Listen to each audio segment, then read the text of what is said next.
Well, Abdullahi Sule is one of Africa's brightest minds in Nigerian business. A former group managing director at Dangote Refineries, he ventured into politics and has become one of the stars of a largely criticized ruling party in Nigeria. Positioning Nasarawa State as a growing economy, Sule has become a significant face in Nigerian politics and has brought his corporate experience to bear in his handling of governance. Well, earlier I chatted with him to hear his views on the Kolmani oil find and other parts of northern Nigeria, developments in Nasarawa State, next year's election, the APC, and of course, even the Labour Party in his state. Take a listen. For being on the show. Thank you very much. It's a pleasure. Well, quite a lot happening in Nigeria, specifically in the north, and there's this big news that is exciting to a lot of people, the discovery of oil. And for some, I'm quite sure you've always had the phrase, the discovery of oil could be a blessing and it could also be a curse. But in this one, you have said that this is so big a blessing that you have likened it to be like what we see in present-day Saudi Arabia. Could you expatiate more? Thank you very much. It's a pleasure, and thank you for inviting me actually to expatiate on an area that I'm always so excited to speak about. That is the oil and gas sector in Nigeria generally, not just necessarily in the northern part of Nigeria. The history of Nigeria from Olabiri, where the first well was actually drilled, the predominant operation of oil and gas has been in the Niger Delta region. Has been somewhere, anywhere, from all the producing states, with the exception of Imo now, that is in the southeastern part of the country, is predominantly in the Niger Delta states, and of course, offshore operations. That's where we are having a lot. Also, the offshore happens to be, again, the offshore of the Niger Delta. So, however, Nigeria is blessed. Just like Saudi, as I mentioned. Saudi Arabia, most of their operations are onshore, deep in the desert. But most of the big fields that you see, some of them are even in the northern part of Riyadh, which is deep in the desert, closer, in fact, to the other side of Kuwait, and on the other side of Iraq and the rest of that. So this is what we are beginning to see in Nigeria. But the reason why Nigeria has been different is because the operation of oil in Nigeria has always been extremely attractive to the international oil companies, which we call the IOCs. They will go in there, they will drill a well, not even deep enough, close to what they see in other countries, and they hit oil. And some of our operations are actually in the shallow water, in the swamps. So for that reason, all the terminals for the loading of oil for export, because when you produce the oil, you have to load it. So all the terminals, all the pipeline, everything has to be also in the Niger Delta. For instance, you have, most of the terminals, Boni 1, Boni 2. You also have the Kwaibo in the Cross River, in the Akwa Ibom area. You have installed the escravos, around the Wari area and the rest of that. You have the brass also somewhere in Bayelsa and the rest of that. So those are where the major terminals are. And so when people produce from the Niger Delta, they pump through the pipeline to the terminals for export. And so everybody has been going so well. And the oil companies began when the Niger Delta crisis started.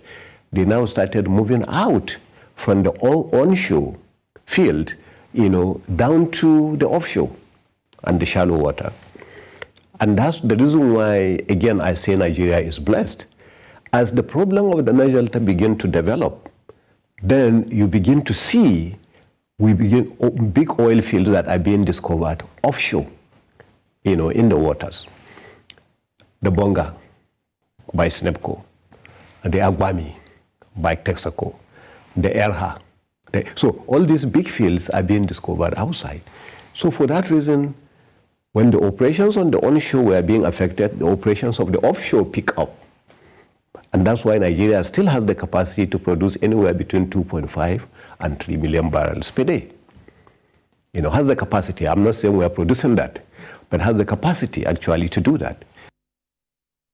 To the, because I know you're also into the oil and gas. That's before you made that move into politics, and quite a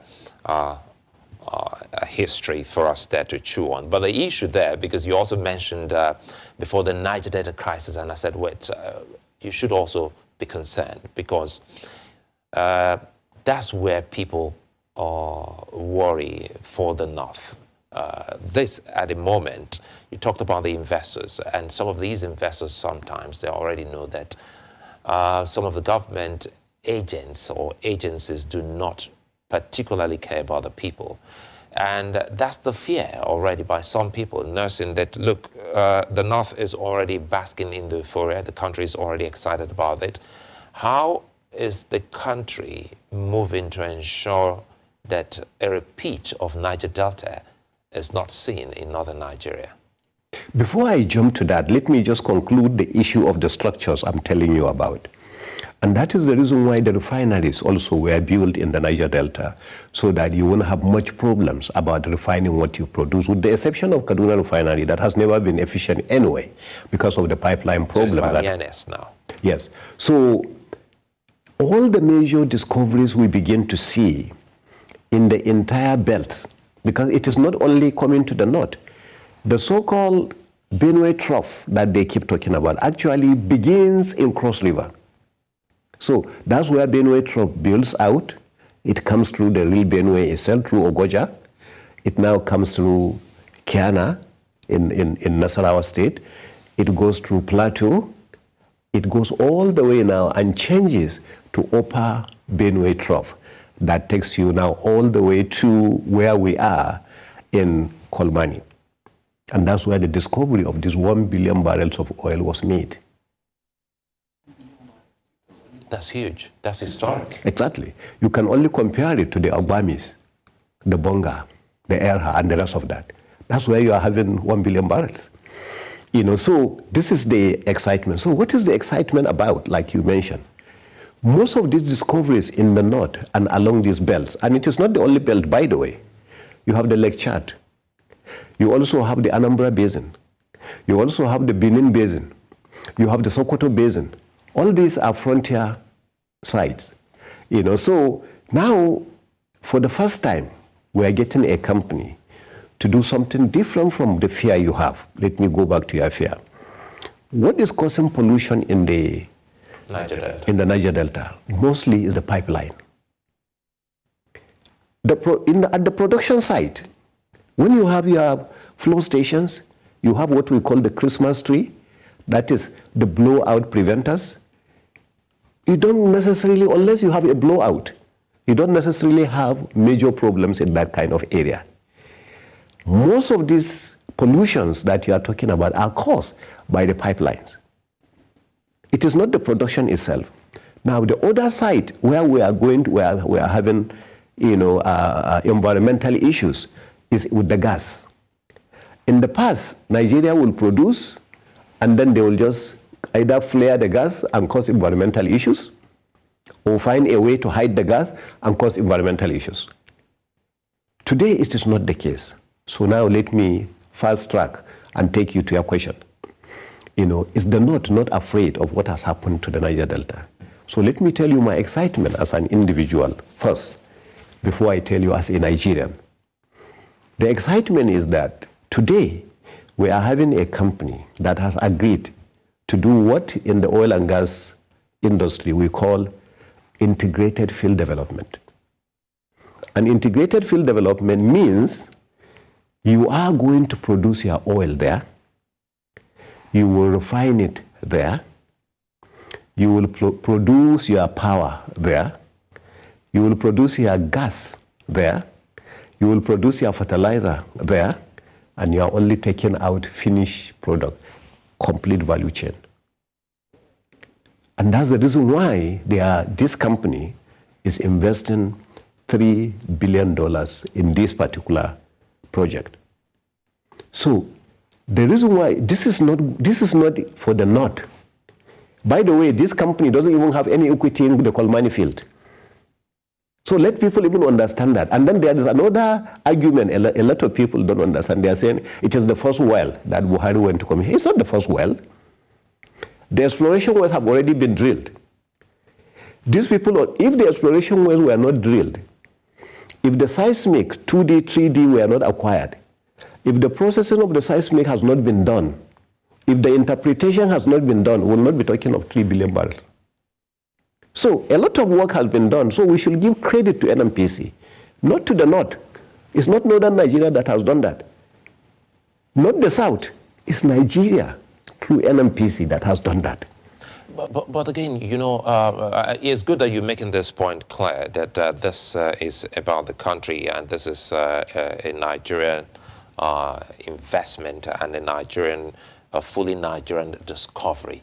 But let's quickly go back to what the president said just recently when he was at, unveiling Kolmani. He said, quote, "I've engaged the governors of Bauchi and Gombe states, and both have given me the assurances of their unwavering commitment and willingness to ensure support and cooperation in these localities as this activity affects the local populations." So now you have said it, that everything is an integrated business there to the extent that everything is done in one place. But the president, in saying that he's gotten this from two governors, Bauchi and Gombe states, do you also worry about security? As we're talking about environmental degradation, which you've said that, look, is not going to happen in this part. What about security? No, I think going back first to what the president said, do you know why he actually called the two governors? Why didn't he call only one governor to talk to him? Why is he calling the two governors? If you are talking two governors, why not three? Why not including also the governor of, say, Yobe, Borno, and the rest of that? So, first and foremost, let me go back to the point why the president spoke with those two governors. Because the displacement of this discovery on Kolmani is actually in two different states, Bauchi and Gombe.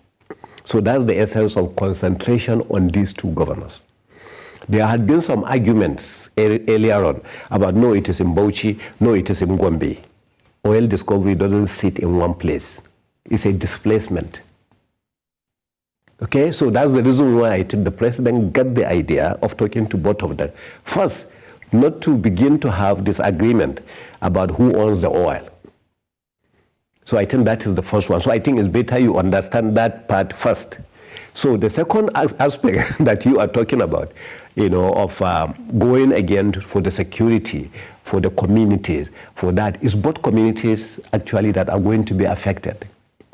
When power is generated, they are the ones to benefit from the power.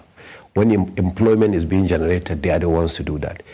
Nobody will give security to the oil field more than the communities. So they have to be happy with that.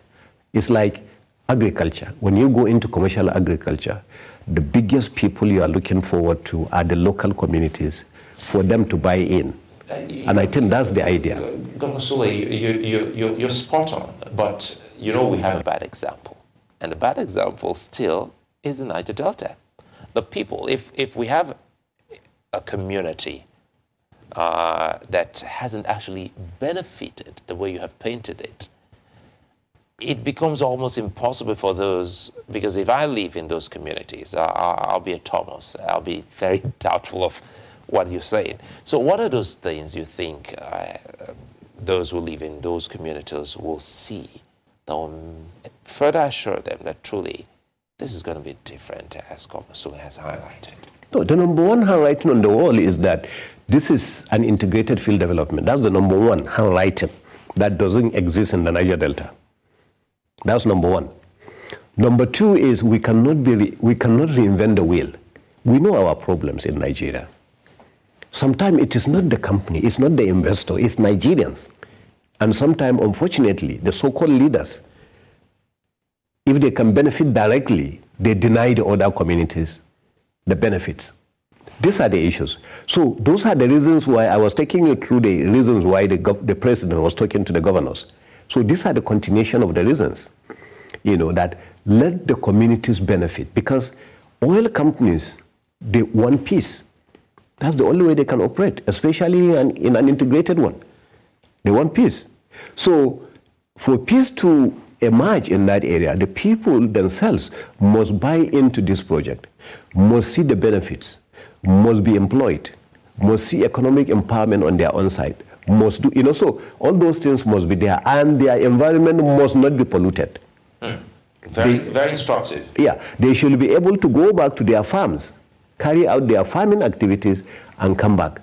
And as long as some of the structures are not going through their towns and villages and communities, how do they get as long as gas is not being flared away and then polluting the environment, how do they get so those are the issues. Off the top of my head, as you speak of these novel discoveries, it brings us to your state. Oil was discovered in Nasarawa State, precisely the Obi, Agwatashi, and Aloshi parts of the state. And it was an interesting sight to behold, looking at it and seeing coal covering oil and gas. What does that mean for the people of your state? Why do you think I'm taking my time to go through everything I'm doing, if not for the oil in my state? You see, it's one of my motivations. It's one of my reasons for that. Let me tell you, and don't quote me. According to the numbers that I see, I have left the industry. I'm now a governor, as you know. You don't look like you left the industry one bit. No. What I mean by I left the industry, I'm no longer working in the industry, but I am still very much in touch. I got most of my training in the U.S. I work with most of these big companies in the U.S. So for that reason, most of the people who are there today are my friends also in Nigeria. So for that reason, I still keep in touch with the industry. That's what I mean. But I'm no longer a player in the industry. But for that reason, since I'm in touch and I know what is happening in most of these discoveries that are happening, sometimes not even from Nigeria, where I live, Houston, Texas, is the oil capital of the world as a whole. So because that's where the OTC is being held, that's where most of these activities are done, this and that. So, and that's where I live, and I still have my family there, I still have my friends there, and I still keep in touch with all, the major players there. So I get to have information of what is happening. Based on the information we are getting, the discovery in Kiana in Nasarawa State is even bigger than the discovery in Kolmani.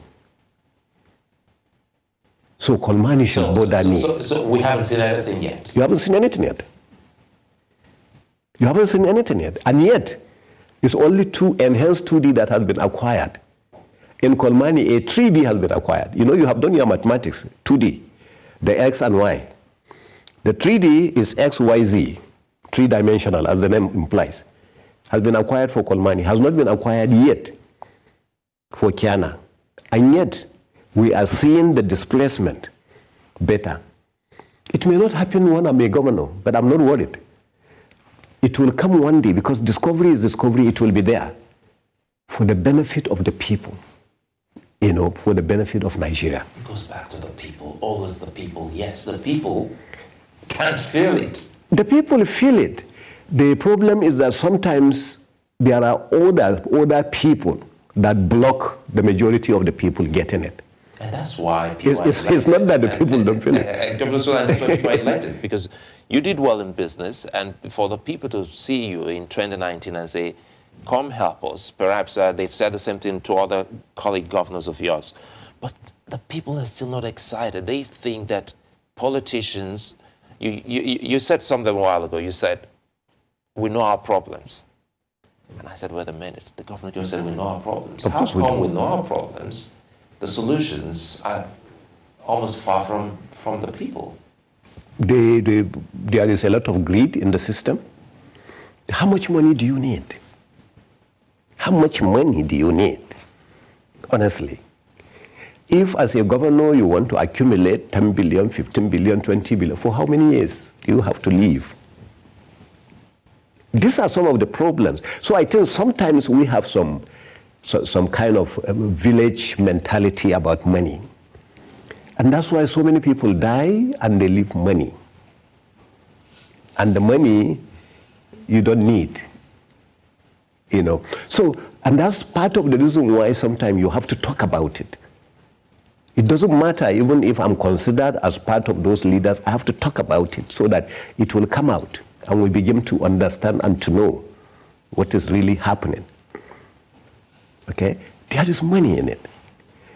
In Nigeria, we are lucky. We are making more and more and more discoveries. You know, I can talk and talk and talk about this. We used to criticize this when we were in the US. So today I'm back. And God's so kind, I'm lucky. I'm now part of it. I'm in the system. So it's to show the example that I can show, you know, to do this. And to be honest with you, the people sometimes also are part of the problems. You know, because sometimes the people are used to a certain ways of doing things. If you want to do the right way, no, that's not the right way. That's the way we are used to doing it. So you also have it. So it's a totality of a situation. It's an orientation that has to change. It's thoughtfulness that have to change. I always say Muhammadu Buhari is an excellent leader, but he alone can't do anything. He requires a battalion of people who think like Buhari. There was a book they called The Buhari in Us, which I read almost twice now. You know, so truly speaking, among the people around Buhari, who are the people that Buhari like in it? Let's be honest with ourselves. So these are the issues that we are facing. You know, so we need to have a situation where you think about the people before you think about yourself. You know, the people is very important here, and again, the point here, Nigerians will be happy to see that you said that even if you're part of the system, you need to still talk about it. Definitely. It is by so doing, further solutions can come, and I'm sure you've seen the NBS. You know, multidimensional, you know, talking about the multidimensional poverty, the poverty index of the country, 133 million Nigerians, Governor Sule, out of 200 million, they say, are poor. You've seen that document. Have you been able to make some kind I was even thinking it's more than that, to be honest with you. Because you see, if you look at this kind of index that they follow and they give and this, a lot of people are not captured in it because they don't have. That's why all this, what do you call it, that they do to say that this is winning election, that was not winning, the poll. The poll they carry. And I say, who is actually answering this poll? Who is there? You see in Lagos, you call people in Abuja, you call their population is not just there. You know, so the real the main person who is not even interested in election, he wants to wake up in the morning on the day of election and go to his farm and come back, is the one that you are going to beg to be part of this. When you do things, he will be the one who is impacted. Those are the people I'm talking about that we need to worry about. People who have no interest in governance, no interest in getting any money from government, but they just want simple structures and facilities to support them, to live, and to send their children to school, and to take care of. These are the issues. You know, as I said, unfortunately, you know, I started on the other side of almost like a critic of government. So I say now, here, boom, I'm in it.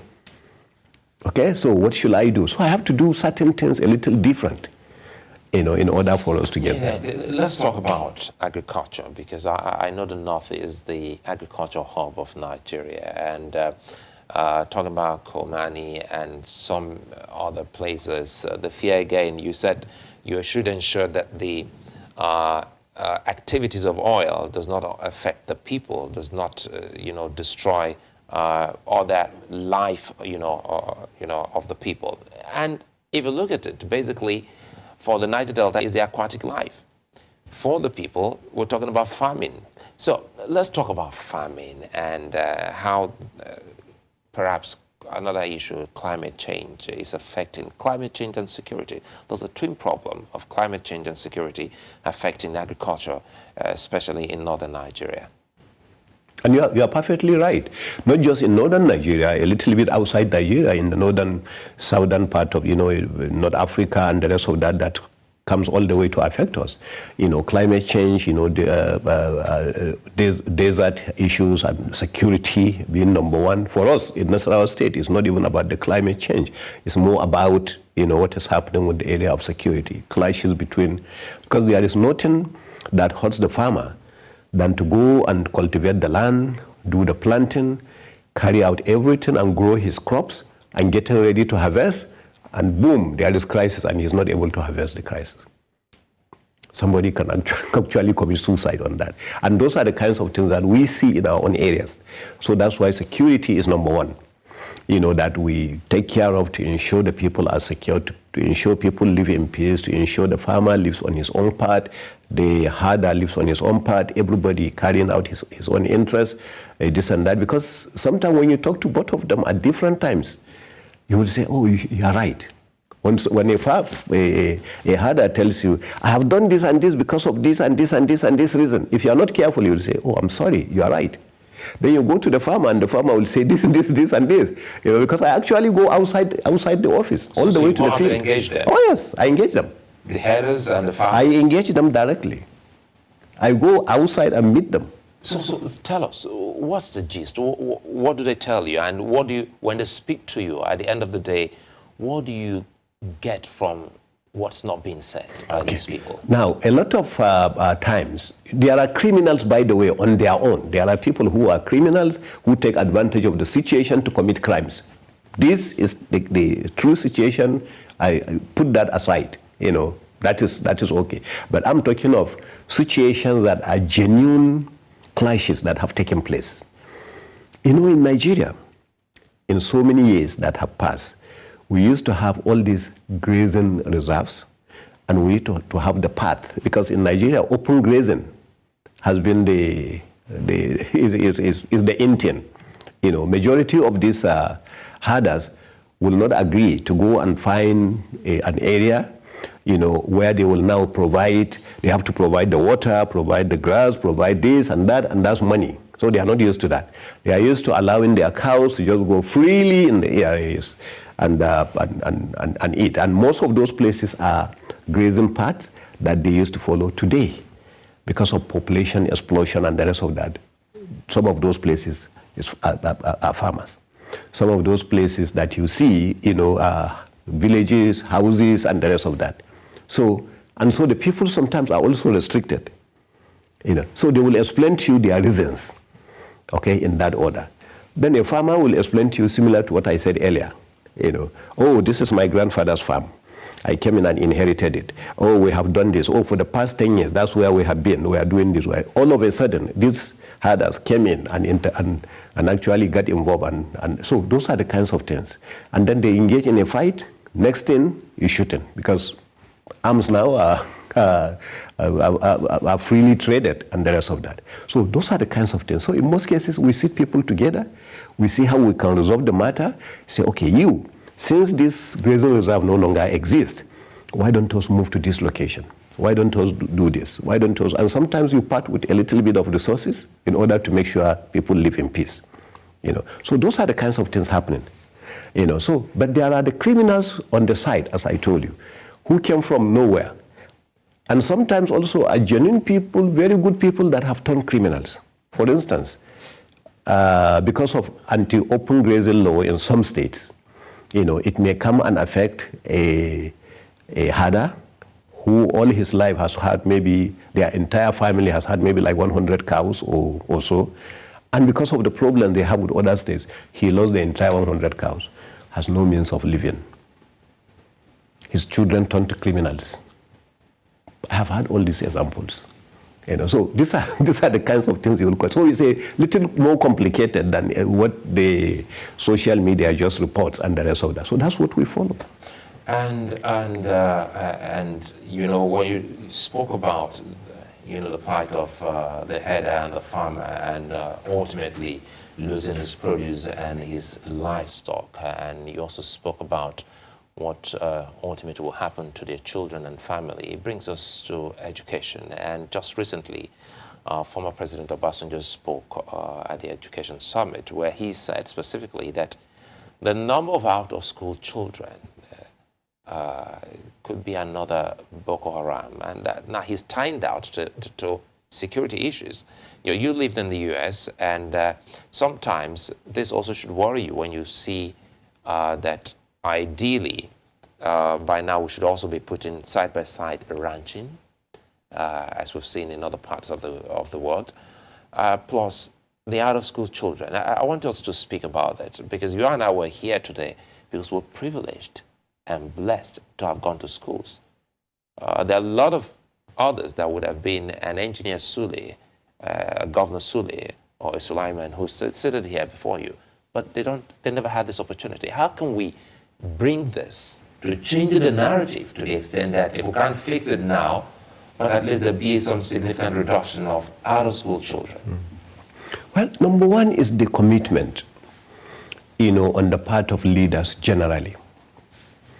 We can't even allow, it's a shame that we will sit down, it is the United Nations that will say 25% of your budget should go for education, targeted at us, because we have not been doing that. So percentage of this should go to that.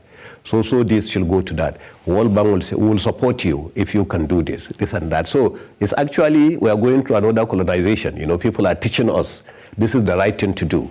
This is that. If you do this, we'll even give you some money. But it is happening, unfortunately, because we have not been doing that. If we are doing that, nobody will be giving you money to do the right thing, because people are actually giving us awards now to do the right thing. So if you have done the right thing, you are even compensated for doing the right thing, which means all along you have been doing the wrong thing. So that's what is going on right now. So now that people are showing us that this is the right way to go, this is the right thing to do, this is that, we have to do that. But you brought in a very important part, very controversial one, which I'm not afraid to talk about anyway, as controversial as it is, because I have spoken about it many times, is the issue of out-of-school children. It is mostly in the north. And so, less than 100 days after I became a governor, I spoke about it. And I said, it's our culture that is promoting this, and we need to change, because otherwise the world will move away and leave us behind, holding on to culture. It's not religious. Because a lot of people will say, no, it's religion to have so many children, this and that. No. In the third surah of the Quran, after Fatiha, Baqarah is Nisa'i. And in that surah, God Almighty spoke a lot about you taking care of the weak, women and children. So it is not proper for you to continue to bring into this world children that you cannot take care of them. I said that, and that's why I say it's controversial. When you say that, a lot of people will come in and tell you that. Luckily for me, I'm not a top-notch scholar in Islam, but I'm an Al-Majiri, I'm a scholar. And I can read the Quran and understand it, and I do read the Quran and understand it. So you can push me around and say that. So these are some of the problems. Because of the lack of education people have, somebody who is considered a so-called learned will go and sit down and start preaching to them. Have 4 wives, 5 wives, 10 wives, 200 children, this and that, and you can't take care of them. And you think it's not a crime? So part of the problems that we are having today, in the north, is because of this kind of children. I came into Nasarawa State. I discovered some of our major Islamic teachers. They go and bring in these children and then allow the children to go and be begging for alms. And now they collect their daily earnings out of that. And some of these children, 4 years, 5 years, 6 years. Can you imagine my 4-year-old that I love so much? I allow him to go out there begging on the streets. Not because I'm a governor, but because I'm a human being who care about my own children. So we spoke about it. And then during COVID, we, the northern governors, sat down and said, we have an idea. Now that this is the case, the children from Kano, take them back to Kano, to their parents. Kano, the children you have for Nasarawa, send them back to us in Nasarawa. So you mean we can actually trace their parents? Of course you can trace their parents. Because most of the children, you ask them where do they come from, they will tell you. Who are your parents, they will tell you. And some of them are very angry at their parents. Because their parents have come in and abandoned them in the name of, obtaining Islamic education. They don't care. They don't know where they sleep. They have not provided for their feeding. They don't provide for their clothing. Okay? They don't know anything about their security. They don't care about their health. What kind of crime is that? So that's the reason why we say take them. We are not saying children have no right of staying where they are supposed to stay. They have the right if they go to that, if they get to that age. But at this age of 4, 5, 6, 7, 8, 9, take them to their original parents.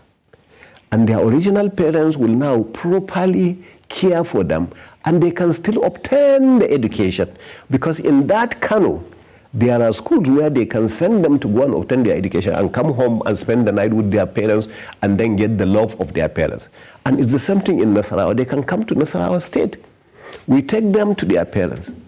So they don't want to do that. So that's the issue. There's a project that New Central also is very concerned about, talking about education for children, and I'm happy that you and some of your colleague governors are looking to doing that. And quickly, before we go into deeper politics, have you been able to win some of these teachers? We call them malams. Have you been able to win some of them to see reasons? Because the same Islam speaks of knowledge, seeking knowledge, no matter where knowledge is go and get that knowledge.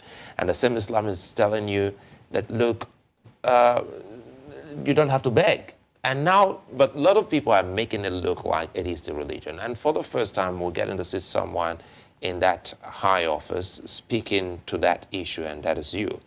Now, have you been able to convince some of those learned teachers of the book to say, please, can we reverse the trend and do what is right? We have not been able to convince them that much, even though we met with them many times. The reason why I tell you that is because the very first meeting I had with these Islamic teachers, they call them the malams, like you said, I had it and brought out all these issues and quoted some sections of the Quran that I believe was wrong, and this and that. So at least they bought the idea. They thought what I was saying was right, at least. Some of them who had the courage asked me, so what will be their source of living? Okay? Which is fair. I have no argument with that. Everybody must live. So, and he said, are you, as a governor, that's one thing I learned, maybe my training in the US. I don't get upset because you criticize me or because you ask me questions that are fair. I don't get upset at all. I think it's fair. It's okay for you to ask me those kind of questions. You say, how do you now take care of us? Are you going to be paying us salaries for this and this and this and this and this? And I knew I couldn't, okay? Because I have enough payroll to take care of. So I know I couldn't. And I said, no, what we'll do is that the parents of the children that you are going to now have from Nasarawa State will talk to them to pay some fee to you. Because they are educating their children. Education should not be free. This education, as far as we believe, this education for their life in the hereafter. So it shouldn't be free. It should be more expensive than the Western education that we are getting. So I say, this is the issue. They say, okay, good, let's try it.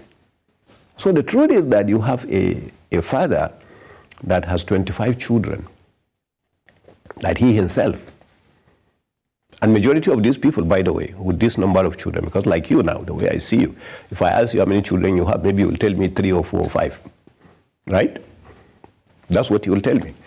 So most of the people high up don't have this huge number of children. So the people who have this huge number of children are people who definitely, do not have the means of livelihood. In most cases, that's what a huge percentage of them are like that. If not, most of the big people have 3 children, 4 children, 5 children, that's it. Sometimes somebody will tell you 1, as rich as they are. So this is the reality. So since they can't leave, and they won't be able to support the malams also, we are back to square one. kind of. I'm hoping you will lead this conversation and also see that something is done, because in Lagos, you're very used to Lagos as well. And you're amazed that you still have them all over the world. I mean, all over the country, they are there. And as President Obasanjo said, it's a ticking time bomb. So is that a commitment we can get from you? Because, well, this is an election year. To help lead that conversation, because it's not something that we should just throw our hands up in the air and say we can't pursue. I'm talking about the out-of-school children, to keep the conversation going, because it's already like a culture, and it would take time for any of these malams to start thinking, first to start listening and start thinking and rethinking what they're doing at the moment, that it is detrimental to the life and future of these children. I'm telling you, as a technical person, I don't believe in just talking and talking and talking about something and no solution and no action towards a solution. I don't believe in that. So whatever you see that I'm telling you, which I understand is a problem, I'm working gradually into a solution for that. And by the grace of God in Nasarawa, we will start that. You know, so it may probably work quickly, it may take time to work, but I want to get to the root of it and say that as our IGR continues to improve, we'll set aside certain amount of money. And we'll say this amount of money, there's something we started also with the farmer herders. That's how I started what you call the National Livestock Transformation Plan. So the model is actually in Nasarawa State. That's where we are starting it. You know, so it's the same thing that I'm telling you. I know we give some of this Malan support. Every state, Kano does a lot of that, this and that, but it's a one-off thing that we do. That's what they are looking forward to. They are looking forward to something similar to what these children are giving them. A daily income or at least a monthly income. And then since the parents, that's actually a brick wall. We won't be able to escape with the parents saying that parents pay. You know, because even if you tell them to pay, they don't have what to pay. So somebody has to do something. Well, let's quickly jump into politics. And you run again. Yes, I am. Good. And you first came in 2019. And first, your party, the ruling All Progressives Congress, has a candidate. Speak to us about the Tinubu campaign. Now everyone is out there speaking about their candidates, and the Northern Governors first, you can give them credit for backing the candidacy of Bola Tinubu. How did that come about first? Yes, there's a lot of people will still want to know, and that just when they thought that the ticket was going off the notable politician, the Northern Governors all pulled together to say, wait a minute. So do you still have that togetherness towards this election for your candidate, Bola Tinubu? I think Nasir El-Rufai actually in Kaduna clearly mentioned that a lot of politicians from the Southwest will tell you, I like to be like Awolowo. A lot of politicians from the North will tell you, I like to be like Ahmadu Bello and the rest of that. Because why are we comparing ourselves to those people? They were fair. They were not interested in riches. They were honest. They were hardworking. They were straightforward. So even if somebody is not any of those, will tell you, I like to be like them. So that's why I'm telling you, El-Rufai now mentioned it in Kaduna when we went to Arewa House. Why did the Northern Governors decide to say that it should go to the South? We say we want to be fair. We don't want a situation where others will say the North cannot be trusted anymore. So those were our reasons. There may be consequences for that, but we say we are willing to go ahead and confront the consequences, knowing that we are fair and we are honest about it. Bola Tinubu was not the main issue. We just say the South. We say the North. We say our president, our father, who we all respect so much, Muhammadu Buhari, ran for this office 3 times. under his party. He couldn't get it until the people from the Southwest came and say, let's have an alliance. Keyword, alliance. Yes. They had an alliance, they formed a political party, and now he got it. And they supported him again in 2019, and now he got it again. So now they say, okay, we want you to reciprocate. We want you to do that. We say, no, we still want to hold on to the position. Is that Sardauna like? Is that what Sardauna will have done? Is that also? Those were our conviction when we sat down, 11 of us, and took that decision.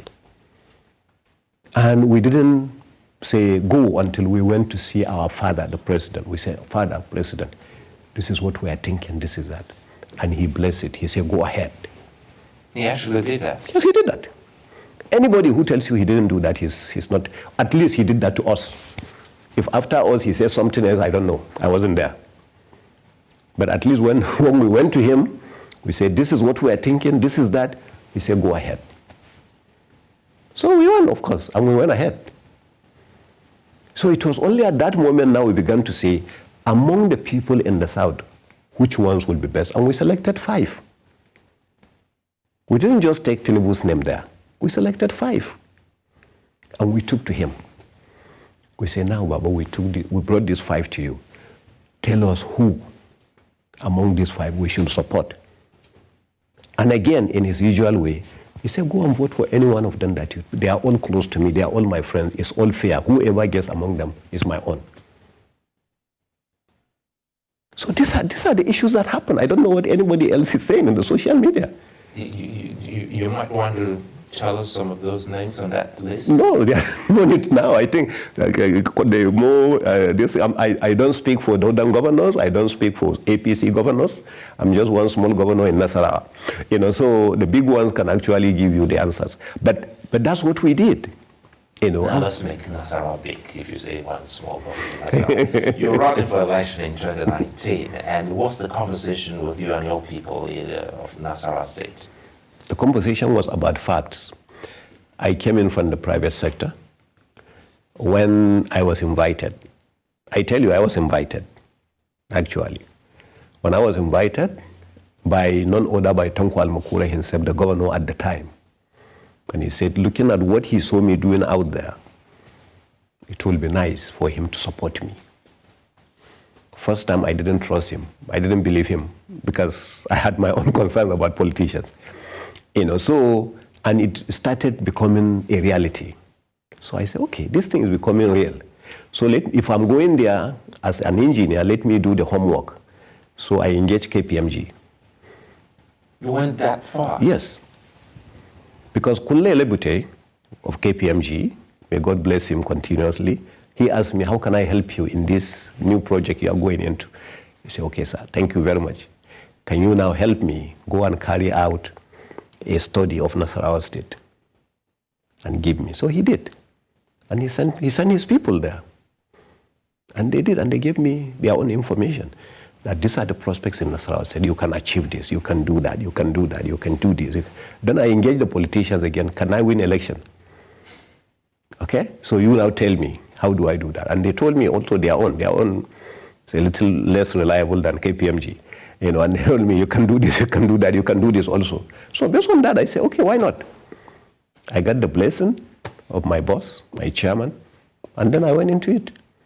So I came in with a blueprint. So that's why on arrival, I set up actually the Nasarawa Economic Development Strategy, NETS. On arrival, I set it up. And then we came out with that.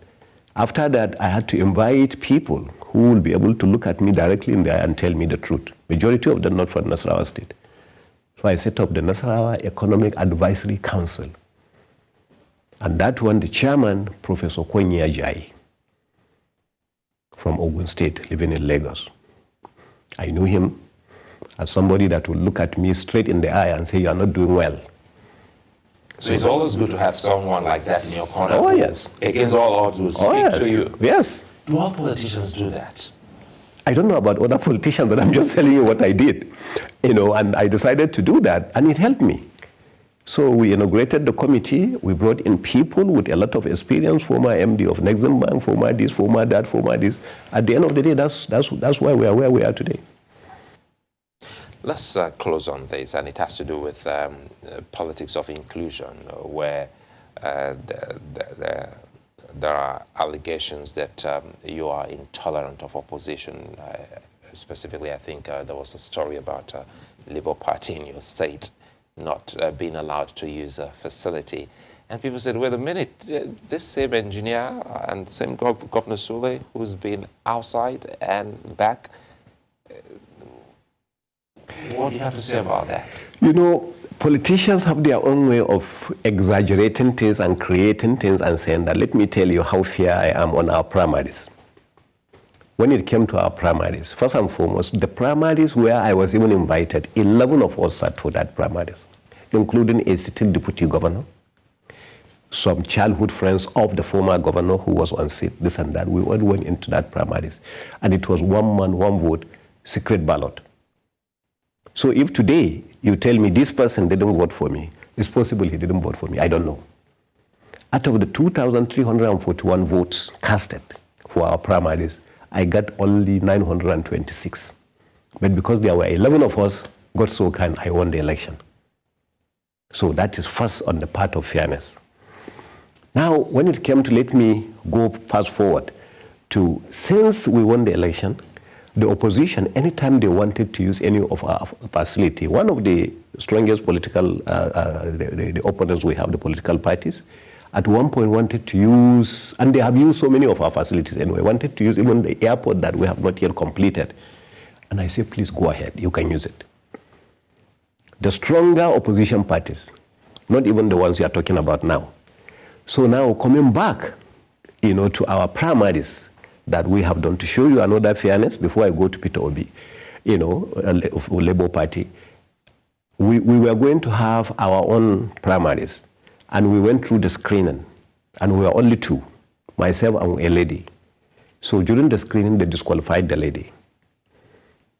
So we went to the election. I was the one that pleaded with them that no, please allow her to stand this election, because if you disqualify her now, they will say I'm the one that have done something. That's the reason why you disqualify her. So they allowed her.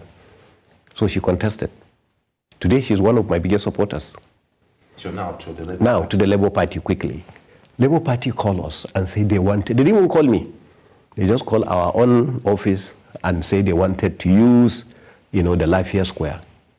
The Lafayette Square at the time, another religious body called Jama'atu Izalatul Bid'ah wa Iqamatus Sunnah wanted to use it.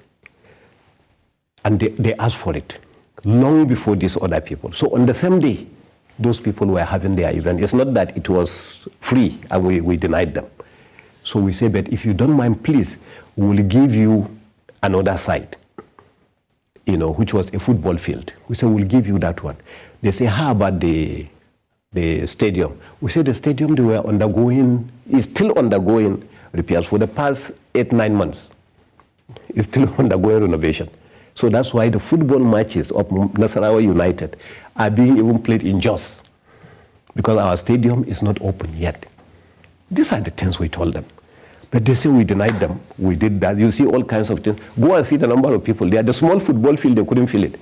So I think I did them a favor. If we had given them a large place, it would have been a big shame. Well, I think I just hope that someday our sports crew will come talk to you about Nasarawa United. You know, well, this is not about sports. I want to thank you for your time, Engineer Abdullahi Sule. Many thanks for speaking with us here on Politics HQ. Thank you very much. I appreciate it.